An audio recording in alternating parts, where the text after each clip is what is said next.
Hello and welcome back to the Steam Workshop. My name is Mark and I'm the lead engineer on the Effie restoration for the Cleethorpes Coast Light Railway. And here's what I've been up to this week. I'm going to start off here in my home studio. Again, I've been playing with the computer. I've been finalising all the drawings for the plate work. A few modifications from what I've discovered with my test fits last week, doing my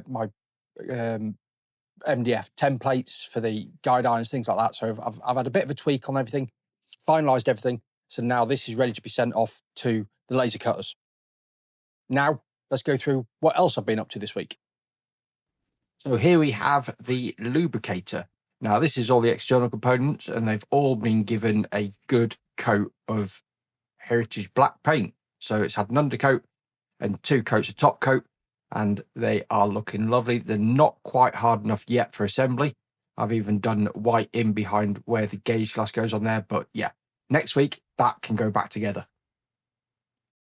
So next up, we have got some rivet-headed bolts, or the rivet detail for the boiler. First 2 here, these are to blank off some holes in the bottom of the smoke box where the access to the washout plugs are. I'll just flip you over so it's right way up. And yeah, these go in the bottom of the smoke box, and in line with these holes in the smoke box is the 2 washout plugs in the bottom of the boiler. So this is to allow easier access for rodding out. So these are just covers and they go in just like that. The next ones, these are welding ones to go into the new smoke box saddle when that arrives. And then we have these 6 which bolt on the spectacle plate to the boiler. And I'll just show you where those are now as well. And yeah, I'll leave it upside down for this one, but yeah, they go into the back head like that, and then the nut goes, or the bolt goes in from behind once the spectacle plate is in place. And unfortunately, I can't show you that in operation today, but there's 6 of these holes around the top edge of the boiler, and they're all the same size. So this rivet pops into any of them, like so, and the bolt can follow in behind and trap everything in place. Just like that. Next up, this box full of fittings. This is all salvaged from the original pipework, which has been cut up, and they will be going to get recycled. And these parts may or may not go back onto the engine. So here we have probably the biggest achievement this week, and it is a pair of new clacks. Now, the clacks on Effie's backhead, they are to enable us to insert water into the boiler while it's in steam. And these are not available off the shelf, so they've had to be made. And I think they have come out lovely. I'll just turn you over so you can see this right side up now.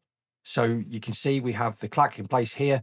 A bit of an awkward position due to where the gauge glass is. So here's the original setup, which is quite an elongated setup. It's got an inline clack, an elbow, half a dozen different coupling joints, whereas this is a single piece, and all it needs is a pipe in the bottom, and it fits beautifully in behind where the gauge glass blowdown is. And yeah, really lovely looking.